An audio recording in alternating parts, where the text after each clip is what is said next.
you want to set them up for financial success, set them up in understanding that sometimes it's better not to have the things that they think that they want in order to have more choices. Exactly. And I think it's going back to what Missy was saying, like, even as when they're young, like in their, in that 7-8 range where it's like, ooh, I really want that toy or those kinds of things.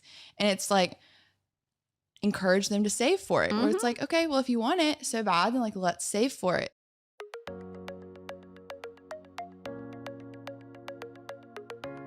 Welcome to a Wiser Retirement Podcast, where we believe the best financial advice should always be conflict-free. I'm your host, Casey Smith. Today, I'm joined with Missie Beach, the world's best financial planner, also called Senior Financial Advisor, and Michaela Dowdy, the future of Wiser Wealth Management, also a financial planning associate here at our firm. And today we're going to talk about how to set your children up for financial success. I'm really interested to listen to this podcast because I would like to know this myself. Yeah, me too. Casey and I are still trying. Right. Oh my goodness. One of my first articles ever published in the AJC was about teaching your kids about money. And I will say that I tried really hard to maintain everything that I suggested in the article. I think it's just tough this day and age to teach kids almost anything, just because we run so fast in so many different directions. And when I was a kid, I felt like it was so easy, at least for me, because, you went out and got a job and you worked, or you just did something. I mean, I mowed yards and got money. I did things, got money. But today there's travel baseball, there's travel soccer, there's, and you pretty much run 100 miles an hour from the time you wake up to the time you go to bed. And maybe that's why there's such a shortage of young workers at pizza places and Chick-fil-A's and everything else, because we're all just busy running around doing Johnny's going to be in the MLB. Yeah, they're overscheduled. It's not like they have idle time for part-time jobs anymore. Yeah.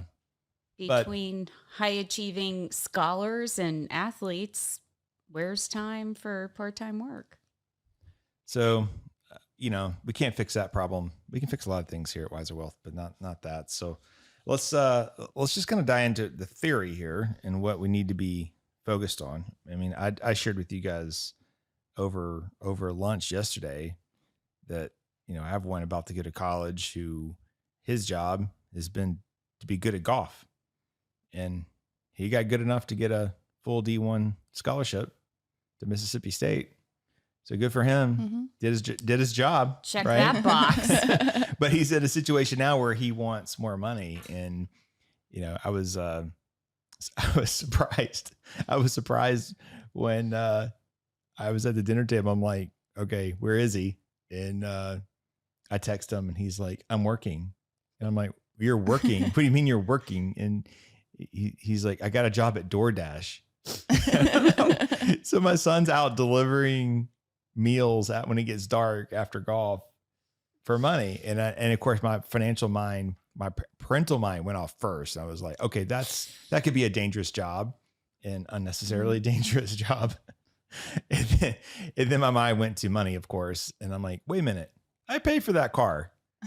Right? You're exchanging car for, it's like the Uber drivers. I mean, it's great service, but they're just extracting cash out of their car. There's no way you actually make money doing that. They don't think that way. Nope. And so this is like a whole text exchange. And I was like, well, first of all, you should be talking to one of us before you just take jobs. Two, you should do some math. So, how much do tires cost? What's the cost per mile to drive your vehicle? That would be the first place I would go. No, I probably know 18-year-old's going to go and figure that out. Did you talk about IRS mileage reimbursement rate? You could do, yeah, that's true. You could start there and not even have to go calculate your car. I think a Ford F-150 is probably a little more expensive than most vehicles, though. Guzzling. Probably exceed the $1 a mile. the IRS ruling on that. They're probably doing it with a Prius. So yeah, we will have that conversation shortly. I'll have to report back, but this week will be the conversation of like, this is not a good idea. We're going to do something else, but probably need to set up some type of an allowance. And I go on message boards like on Reddit and places like that and looking to see what other parents are giving their college kids. And I was shocked. It was very little. I was like, whoa, that's $250 a month. Doesn't go very far. I guess if you're on the meal plan, maybe it goes a little further. Oh yeah. If you're on the meal plan, $250 is fine. Yeah. Yeah. I guess most of them are probably meal plan. Yeah. Because most of the time for most colleges, you're required to have it for at least the first year or two. Mm-hmm. Yeah. Gotta make When the you money. live on campus, you have to have a meal plan. Right. Mm-hmm. Well, let's start at the very beginning. Let's assume we have little children. Oh, all right. Well, I remember when mine were little at the grocery store, you go through the checkout line and they always want something. That's right. And you just tell them no. Yeah. Otherwise, every time you go through a checkout line, you're going to be buying something. I do remember that phase. Yes. Yeah. Well, and they Yes. do it on purpose. They put all the candy Yeah. and stuff like that right there at kid level, Right. So when they were really young, I think we gave them $10 or something. Not very often, but that was like their money. And so that kind of eliminated that. Oh, you did. So but like when they're 1 and Not 2 when they're 1, no. and 3. No, Yeah. No, that's just, they just hate parents at that store. So. That's funny. Yeah. All right. So let's say start financial education early. Yeah, so that's what I'm saying. When they are toddlers, delayed gratification. Delayed gratification. Don't Yeah. just like, oh, sure, little junior, have a Just give them whatever they want. Hershey bar every time. Yeah, that's true. Well, I think our house, things just piled up and you look around and you're like, these kids have way too much stuff. And it just became, you only get things when it's your birthday or Christmas. Mm-hmm. Yes. Or if grandparents want to spoil you. But outside of that, yeah, we're not buying. No. No. Or Yeah. your birthday's coming up or Christmas is coming up. Let's decide what we're going to get rid of and give to kids who don't have things. And Right. so let's pare down. Right. Not the broken stuff, the nicer stuff. Right? The things that still my kids work. always gravitate to the broken stuff. I'm like, nobody wants your broken toy. We're going to throw those away. Right. Yes. Quarterly clean out. So yeah, so that'd be an example of delayed gratification. Saying, no, we're not going to buy this now. And add it to your list. Yes. The list. Uh-huh. Mhm. Oh, my boys would See. hate the list.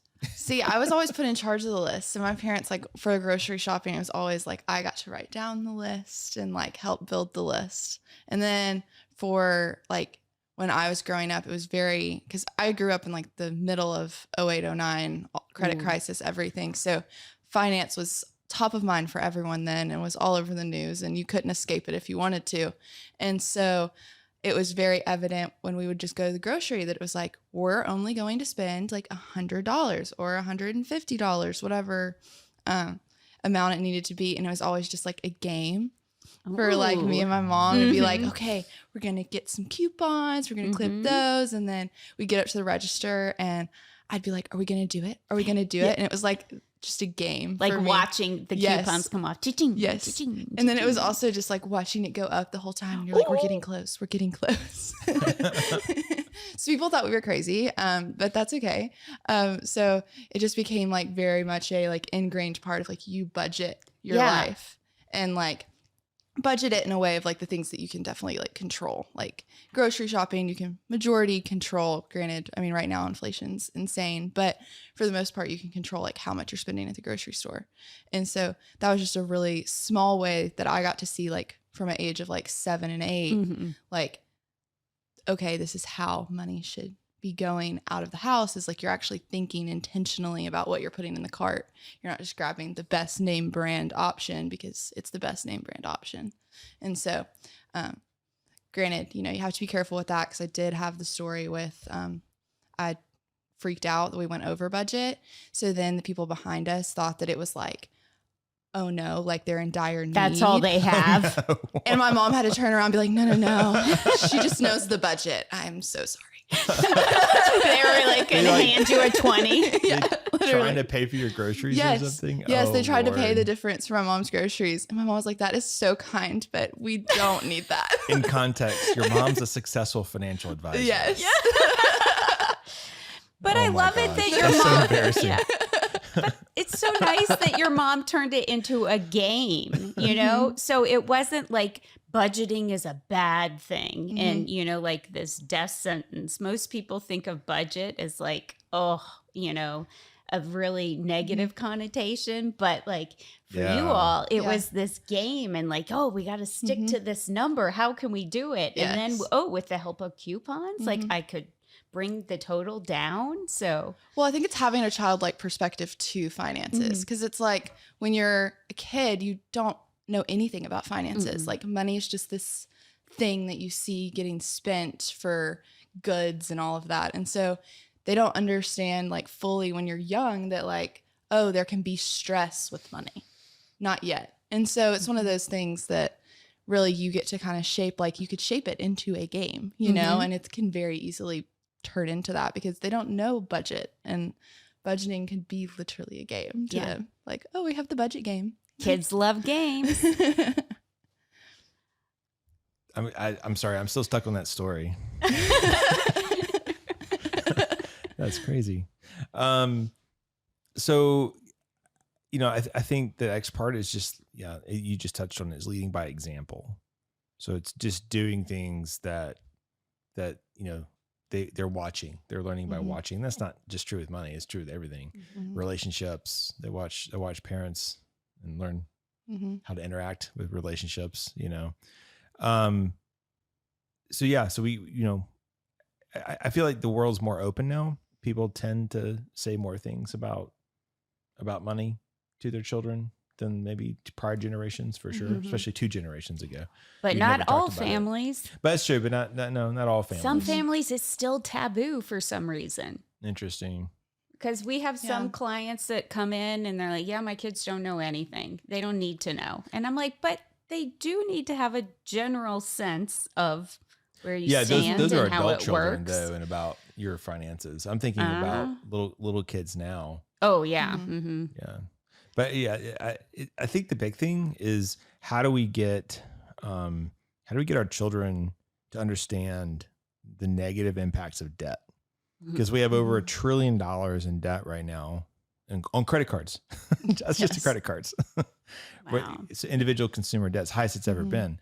So how do we teach our kids to be responsible with money in a world where on social media everyone is buying this or has this or has that, and everything just looks like it's just easy. You know, that's one thing that I don't know if I have regrets yet with my children as far as money goes, but they live a totally different lifestyle than I did. And sometimes I don't know that they don't understand it. They have no capacity to understand it. Yeah. You know? Exactly. I remember when my kids were little, and I forget which one of them, we were at the store and they wanted something. And I'm like, no, you just don't need it right now. You know, I just don't need to buy that right now for you. And they're like, well, just use your credit card. And I'm like,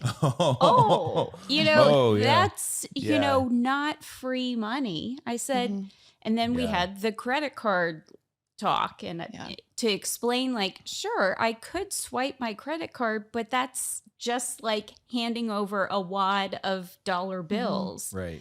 And so they didn't realize in their little heads at that time, like a credit card is real money. You know, there's a tangible aspect to the credit card versus just swiping it and taking the item. You know, kids are like, oh, sure, just swipe your card. Right. No big deal. And so we had to sit there and talk about, like, no, it's just like I handed out, you know, all the cash in my wallet for whatever that toy was at that time. And they're like, all right, fine. You know, another money lesson by mom. Oh. They'll appreciate that eventually. Yes. So Dave Ramsey had a pretty neat concept where you have the jar system. Of course, you know, Dave loves his jars and his envelopes, but you have save, give, spend. Right. So we did that for a little while. It's just, first of all, no one has cash anymore. So I found that to be very frustrating. There's a more modern day version of that with the green light card, nothing to do with Dave Ramsey, but the green light card. I did a couple of reviews of that a long time ago for our YouTube channel, but that's what we're using currently with the younger two. So they can, if they do a chore or if there's something that we say, hey, do this, and they can, once they check it off, you get an alert that they've done the whatever it is, and then you can transfer money into their Greenlight card. It's annoying because you can't deposit money directly into it. It has to kind of flow through the parent account. So at Christmas time or birthdays, you had to collect all the cash. You had to deposit in your bank, and then you had to go transfer it into the Greenlight card. But they can, they have a spot where they can give. They have a spot where they can save. You can set saving limitations or spending limitations. So if they're going to go buy Fortnite skins, you can make sure you turn off gaming purchases, things like that. And then they have an investing component to it. Oh, wow. So it's like a little mini brokerage, and they can almost buy anything there. For our kids, I'm like, you just need to buy VOO, the S&P 500. Yeah. And of course, when do we buy it? At the height of the market before the crash. As it would happen. Good lesson. And of course, they were like, we didn't make any money on that investment. It's like, it's a long-term focus. Long-term play, kids. Long-term play. But now with our older one, at the credit union, they allow you to get your own checking account when you're 18. Yes. Some credit unions, I think, are 16, or banks, but we had to wait till 18. So now he has our Flight Path program for investing, and then he has the a normal debit card. So it feels like a big boy now. Yeah, off the kid account. Off the kid account, exactly. So that's, I think those are ways that you can budget and lead by example, and to kind of mimic that. And then whatever device they have, whether it be an iPad or an iPhone, on the Greenlight card, they have a login, and then they can see everything. So they can see what money's in there. I did find in a few cases that like the Greenlight card just wouldn't work online because it's a debit card, and I'm sure it comes across kind of funny to the merchant. Probably. Yeah. It's probably like some sort of prepaid almost in a way. Ironically, we had the most trouble with Amazon with it. That's so interesting. weird. Yeah. But anyway, that's an idea. If you want to start definitely. a system, is using the Greenlight card. And I think like how Missy was saying, like the differentiation between needs and wants is something like kids can so quickly understand too, of like, oh, this is a need and this is a want. And like, as far as like credit cards went, like it was something when I was growing up, it was like credit cards were not something that was used as frequently because the point system was not as lavish as it is now. The rewards. Yes. Right. And so like it was really only used when they were, like paying for bigger purchases to get points. And my parents were like, we're using credit cards to get points. So we get rewards back. Yeah. And then it was like debit cards were used for everything else, and understanding that, you don't really want to put anything on credit. And like when we would buy phones, my parents were pretty like confident, or as long as you could get the deal, because now they want to say that you can't pay it all up front or you don't get the deal, all that. But it was always paying it down and making sure you could get the deal as best as you could, and just kind of doing the negotiating hacks and everything. And so definitely like credit was not seen as the best as far as, like use it in emergencies. And that's what I had a credit card for, was like only emergencies only. Like your debit card's used for everything else. I remember one time when I literally went to the gas pump at 16, was not checking my account as frequently as I should have been. And it literally like ran my account to zero. And I got a call from my dad being like, what are you doing? Have you checked your bank account lately? And I'm like, no, what's wrong? And he's like, oh, well, you ran your bank account to literally zero. And I was like, oh, Whoops. thanks. Okay. But thankfully it stopped. Like it stopped at the pump. It didn't keep going. So I didn't overdraft. I don't know how that worked. But you must have had exactly $100 left. yeah. Hey, but that was back when I could fill up my car for like $20. It was nice. Back when it was $1, like 20 for gas. Wow. Back in the day.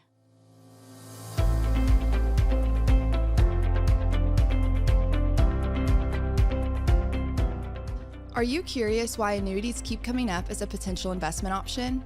People are often told that annuities can effectively mitigate investment risks and help secure their financial future. However, annuities often benefit the salesperson and might not be the best choice for you as a consumer. To learn more about the various types of annuities, the negatives of owning them, and better investment alternatives, we have a free ebook on our website just for you. To download our ebook, Buyer Beware, Why Do They Keep Trying to Sell You That Annuity? Simply click the link in the episode notes or visit wiserinvestor.com/guides. Now let's get back to the episode.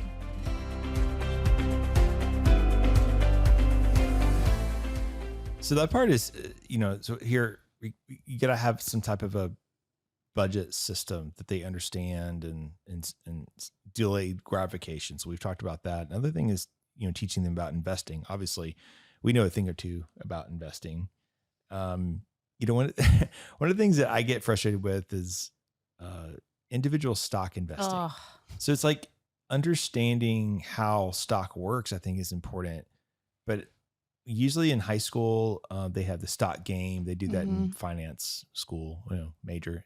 They have the stock picking game. Usually one or two professors will do it. Or the stock club. Or the stock club. Yes, the stock club. Investing club. I just don't think that that's successful. That's not really teaching them about investing. Oh, I agree. It's a pet peeve of mine. It's almost negative learning, really. And so really what you want them to do, like, okay, so secret hack here. Buy the S&P 500, right? And then lose the password to your brokerage account for like 20 years and you'll be just fine. Exactly. Yeah. I mean, that's the secret to building investing. And when you get significant wealth, then when it builds up to be a big number, that's when you call us and we work on diversification. But up until that point, for these young people, you just buy the S&P 500 and just let it run. Yeah. That's so it. Go on YouTube, watch a video about what an ETF is. So they Right. understand what, buying the S&P 500 means. Yeah. And so they understand what that diversification is doing for them and why Right. they're not buying single stocks. There's a ton of videos out there. I looked last night. And so you just have to have them understand why they're doing that and why buying NVIDIA is not a good idea. And that's so hard right now. Unless you bought it at $130. Yeah. And you didn't. You didn't. You missed the boat. So you can't buy it today and have that appreciation because that ship sailed. Sorry. Yeah. I mean, at the same time, I do get it. I mean, I had a college roommate that bought a lot of Cisco stock back in the 90s. And that was like the NVIDIA of his time. And I think he got a down payment on his house and bought his engagement ring with it. And he still had money left over. But then there's probably some other guy on the hall that didn't bought something else. There's somebody else down the hall. You're right. Tanked. That probably lost a lot of money, but and it's soured and never invested again. Right. Yeah. That's how that goes. And he didn't tell anybody about it. No, that's the thing. You only hear from the people that have the great success stories. You're not hearing from the guy who lost his shirt. Right. And so that's what people forget. They just anchor on all these success stories. Like so-and-so bought XYZ stock and they made a bundle. Right. So I need to jump on. And well. Yeah. S&P 500, lose your password. Love it. That's all you got to do. Setting financial goals. So having a savings goal, I will say with my kids, I haven't really set financial goals with them. I think we do more of their sport or, what they're after. I mean, obviously grades have got to be maintained, but for Ethan, it was chasing a certain ranking for a while. For Caitlin, it's moving up in the ranks to jump at a certain level. She's an equestrian rider. And then there's a plan which gets reversed, when we have whole goal setting podcasts, if you're interested in how to set goals, our kids have used this format and they've achieved it every year or have put forth the effort for sure. But I think that, it's important to set a goal because sometimes you fail and it allows you to reset and then go, okay, how can I look at this differently? Just because I was trying to explain this to someone recently, it's like, just because you work hard doesn't mean you're guaranteed success. There's a lot of hardworking people who aren't successful. And so you have to understand how much traction you're getting with that hard work and what can you do differently. And so you can take that a lot of different angles, but from a money standpoint, maybe you keep struggling with credit card debt. There's young people out there that carry a lot of credit card debt. And so maybe at some point the sky miles or whatever miles you're trying to get just aren't worth it, because in the end it'd been cheaper just to buy the ticket. Oh, absolutely. After what you paid in interest. Definitely. Right. So you just don't want them, you don't want your kids to end up in a life of slavery. And slavery, and I think in modern day today is you're being suppressed by the financial institutions that you took money from, that now have to make payments to, and you can't change your life because of it. You can't leave a bad relationship because you're stuck paying all these bills. You can't change jobs because you bought that car and it was too expensive, right? Because you can't afford to be out of work. Yep. So you want to set them up for financial success, set them up in understanding that sometimes it's better not to have the things that they think that they want in order to have more choices. Exactly. And I think it's going back to what Missie was saying, like, even as when they're young, like, and they're, in that 7-8 range where it's like, ooh, I really want that toy or those kinds of things. And it's like, encourage them to save for it. Where it's like, okay, well, if you want it so bad, then like, let's save for it. And then it's, when they're doing the chores and they're doing all the things and it's going in like their jar of, okay, here's all my money that I can go and buy my very own iPod Touch, and that was my goal when I was little. And so it's like getting them in that saving mindset. And then once they've done that, they get the reward of like, oh my gosh, like I will forever hold pride over the fact that I bought my first iPod Touch myself, Right. Yeah. And that's something so dumb. Like, I was cool. 9 and I think that I'm like, yeah, I did. Because then you can have fun counting that money along the way. Like when they're little kids, when they're like 8, you get out that jar like every week or so with them and you count the money, and it helps with their like coin skills and all that. A clear jar so they can see it as it grows. So gratifying. The pottery piggy banks don't work very well because you can't see it. Can't see what's in it, but a clear jar is how you save. That's what I had. I had a little clear jar and it had my name on it. With hearts. No so hearts. Going back, we kind of started on the allowance side. Going back to the allowance side, Dave talks about don't give them allowance, give them a commission. So make them do chores in order to earn money. That's difficult to execute if you're a working family, 2 husband and wife working. That's a tough one because someone's got to manage. Someone's got to be the bank. It's like Monopoly. Someone's got to be the bank, right? And so if you're the bank and the player, that's a lot of extra work. So you want to stay on top of that. I think most families give an allowance, and the counter to that is commission's a little bit like, hey, I got to do things or I have to find things to do to earn money. That's a little entrepreneurial component to it, where the allowance is probably looked at more from an employee standpoint of like, well, I work here. I'm a part of the family. I have these chores I have to do because I'm part of the family, but I'm part of the entity, and then I'm getting a paycheck. So that's more of like an employee kind of mindset where you're not having to get creative. So, end up like my son delivering DoorDash to random people throughout the county. So those are 2 different ways. You can do it either way. But I think the important thing is that we're not just giving money. I had an idea recently is like, okay, what if there's an allowance? You're responsible for being good at this craft because that's what got you to school. But you have to give me 5 hours of volunteer time every single month. Like you have to find 5 hours to volunteer your time to help others.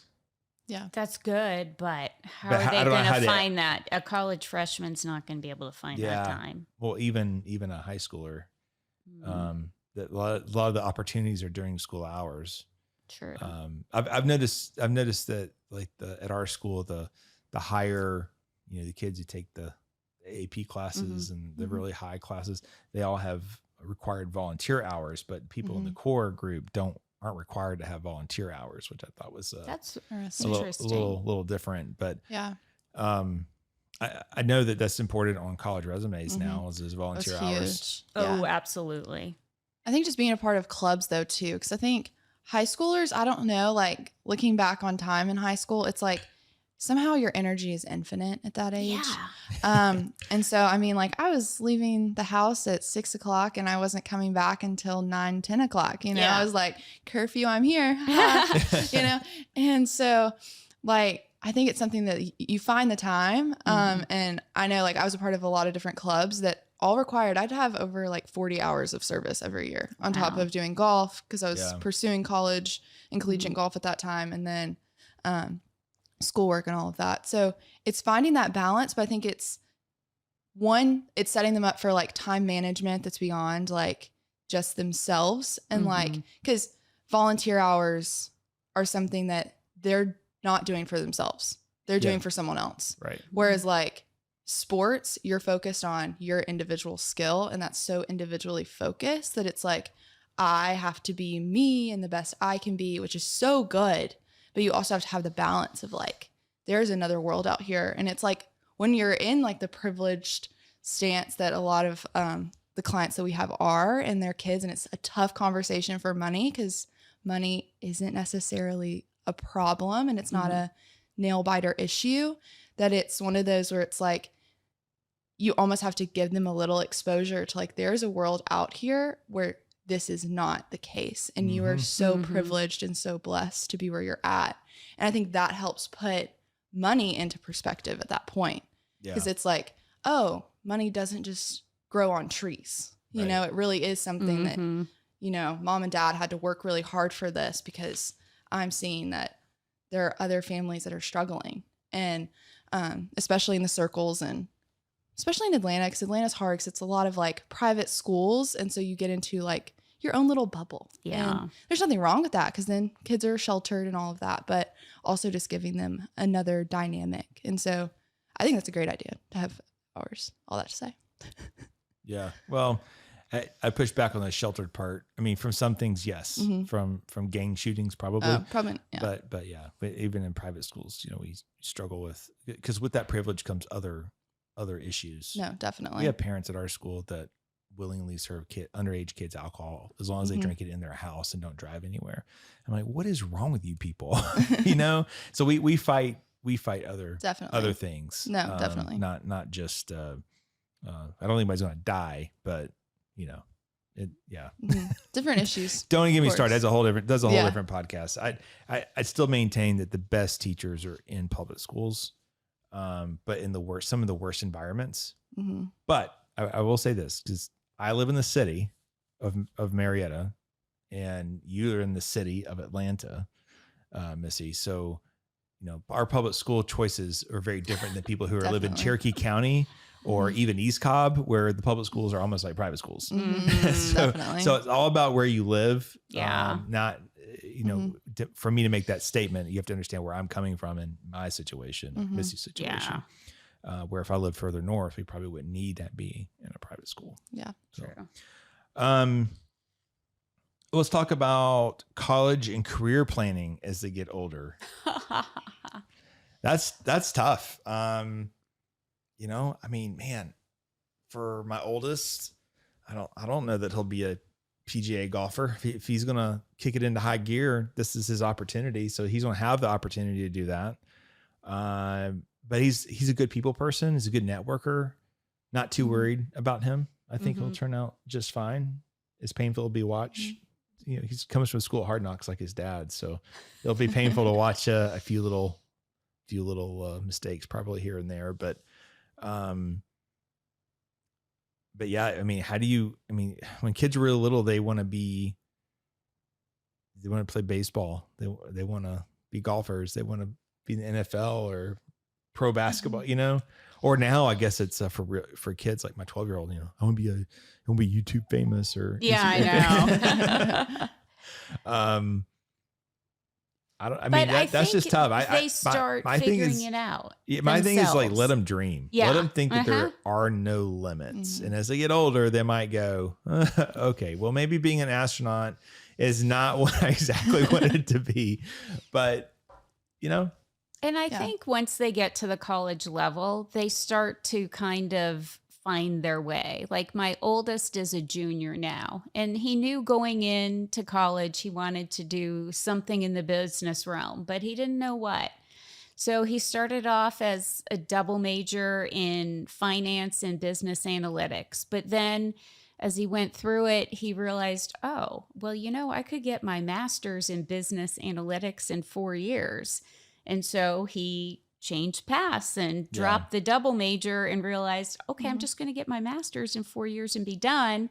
And then maybe I'll go back and get my MBA later at some point. But hey, I could get my master's and be Yeah. done with it Right. much faster. And so I'll do that. And so that's what he's doing. So, Definitely. but he came to that on his own realization, just working with his advisor, and, Yeah. we stayed Yeah. out of it. Mhm. you figured it out. And for us, obviously, you figured out he liked the subject matter at hand. I guess so, even So though I that- don't know what he does or what he'll do. He'll figure Right. that out. Yeah. I just, they will figure it out. You just have to, I just don't want them to think that there's any limitations. Right. Yeah, that's just it. It's fine to change your mind. Yeah. Mhm. But let's not drag out college for 8 years while you figure out your mind. And it's also Yeah. like so important to understand like if it's a good investment for whatever Yes. like Oh, that's what I was profession getting you're at. going Michaela. into. Like Yeah. you don't need to be going to an $80,000 a year school to go and do a job where you're going to average, $60,000 a year. You don't need to go to Max. Duke. You don't need to go to Duke if you're going to be a minister. Yes, Mhm. exactly. They Exactly. have a great divinity school, though. Mhm. No, yeah, but is it worth Yes. $150,000 in Mhm. debt? And that's where you have to look at like the ROI of like, could Mhm. you not get the exact same education? Maybe not exact because the professors are going to be different, but at least at the end of the day, it matters about the paper and it does Mhm. matter that you have a great education. But really, like looking at the overarching view of like, okay, can you get a finance degree, At Georgia. at Georgia. On the Hope or Mhm. Zell. or do you need to go to USC and UCLA? Like, do you Yeah. really need that Yeah. experience? So Yeah. I think it's weighing out those options and really figuring out, because there are times where it's, more beneficial to go to a more expensive school and you've gotten a lot of scholarship and it's a great community and it's going to Yeah. build you holistically. And there are arguments for that, but also weighing out the, 40, 50 grand a year versus the 10 grand a year. And- Sometimes I wonder about even physicians. We've Mhm. met with several recently that are carrying over $500,000 in Mhm. debt, and you're just kind of like, wow, could you have done that? Could you have done that cheaper? There had to have been a way to do Mhm. that cheaper. Can they, though? I don't know. I don't know, No. but I just $500,000 Yeah, it's hard. and a Mhm. general practitioner is making like $150,000 a year. Yeah. That just doesn't. To me, It the doesn't ROI on that, Yeah. because it costs $150,000 a year to Exactly. live right now. So I can't. Well, and that's where I think you're getting all of the education reform and all of that, where they're like, you need to start, yeah, giving when the tuition is set for a business major, an art major, those need to coincide with what What- they're actually going Oh, to be that's- making yeah. in the future. that's the whole thing. They should start charging to different levels of tuition based on the major. So if you Mhm. go to school I and love you're that. an art major, then maybe you're paying. I think art major. I mean, it could be different. SCAD has so many different Yes. levels. So maybe that's a bad example, but let's say history major, because I've Mhm. always wondered what you did with that. A history major is something that I feel like that you have to go get your master's and you're going to go teach, or you could be, maybe you could be history undergrad and then go into law. That's 'cause, what a lot of people do. If that- you that don't could have be a a true law possibility. program or Yeah. poli-sci. Mhm. but if you just left undergrad with a history degree, Mhm. I don't know what you're going to do. And so my or the concept here is that degree would be less than maybe a finance degree. Mhm. Yeah. You pay more for the finance degree because the ROI on that should be higher if Sure. you stick to the Mhm. goal. But that's being kind of modeled and talked about.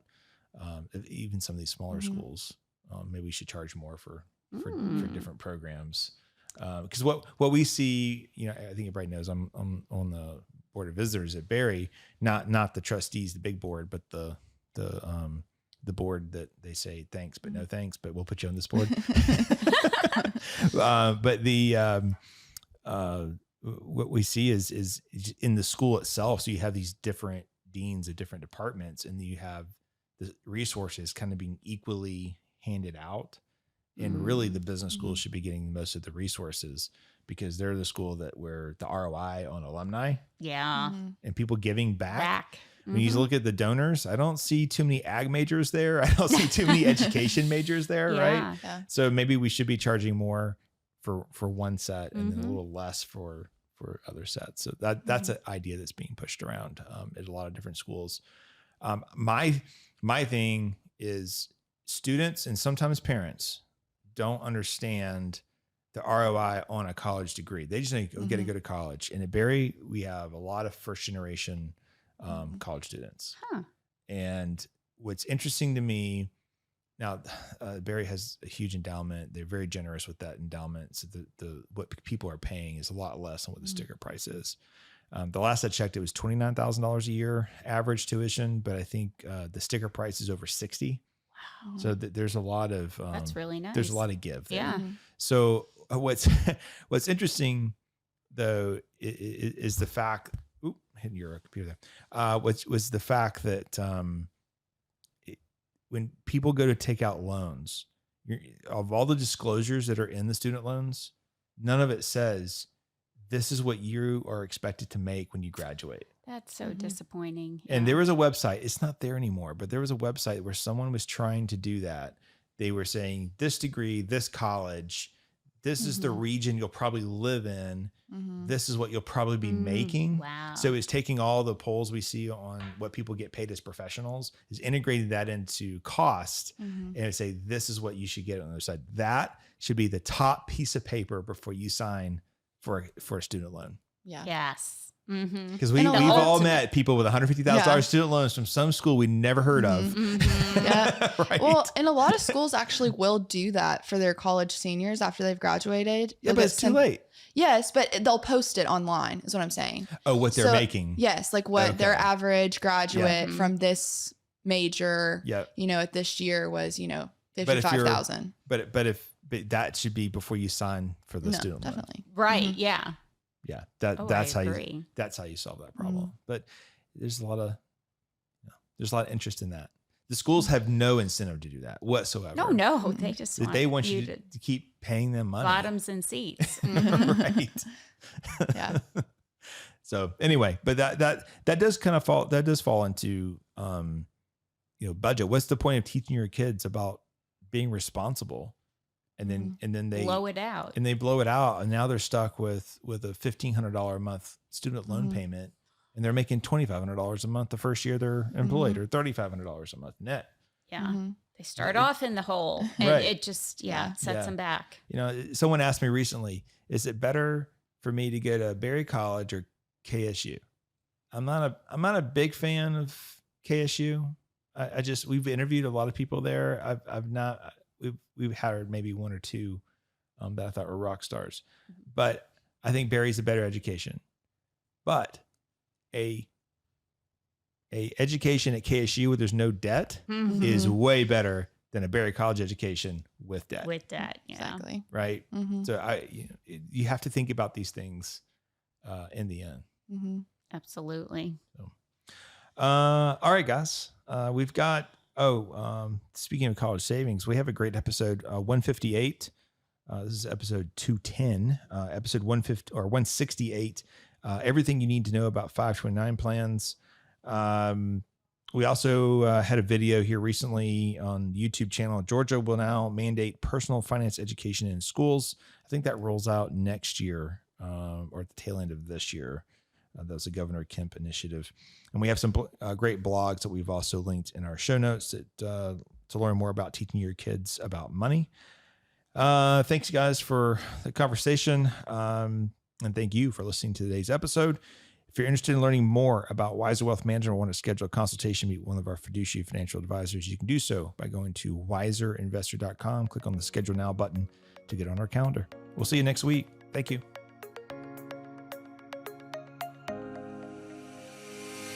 Thanks for listening to a Wiser Retirement podcast. We hope you enjoyed today's episode. Make sure to subscribe wherever you're listening. That way you don't miss any new episodes. We'd also appreciate if you could leave a rating and review. If you have any questions about anything that was discussed today, head to wiserinvestor.com and reach out. This episode was produced by Edward Resendez.